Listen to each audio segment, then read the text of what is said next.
জ্বালানির দাম বৃদ্ধির পরও কাটেনি সংকট, বন্ধ রাজধানীর অনেক পাম্প। যেগুলো সচল আছে সেখানে তেল নিতে ক্রেতাদের দীর্ঘ সারি ও চরম ভোগান্তি। 12 ঘন্টা পর্যন্ত অপেক্ষা করেও মিলছে না চাহিদা মতো জ্বালানি। জনদুর্ভোগ লাঘবে পর্যাপ্ত তেল সরবরাহের দাবি তাদের। এমদাদুল হক খানের প্রতিবেদন।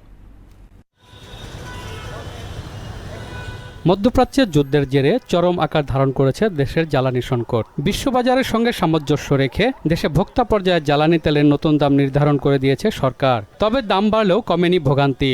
রাজধানীর বিভিন্ন এলাকার পাম্পগুলোতে ঘুরে দেখা গেছে গাড়ির দীর্ঘ সারি। চালকরা বলছেন 10 থেকে 12 ঘন্টা অপেক্ষা করেও মিলছে না চাহিদা মতো তেল। 4:30 আসছে, এখন বাজে 10:22। এখনো পাম্পে ঢুকতে পারিনি, আরো 30 মিনিট লাগবে। মনে হয় বিজয় হইলাম। ভোগান্তি কমাতে পর্যাপ্ত তেল সরবরাহের দাবি তাদের।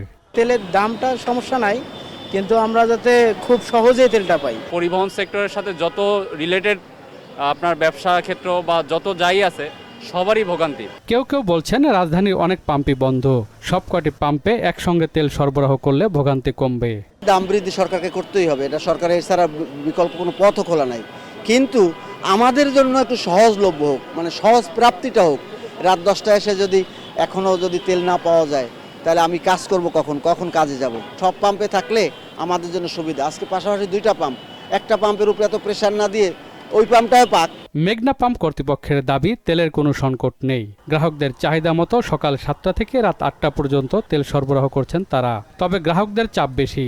2-1 দিনের মধ্যে ভোগান্তি কমবে বলে আশা করেন তিনি।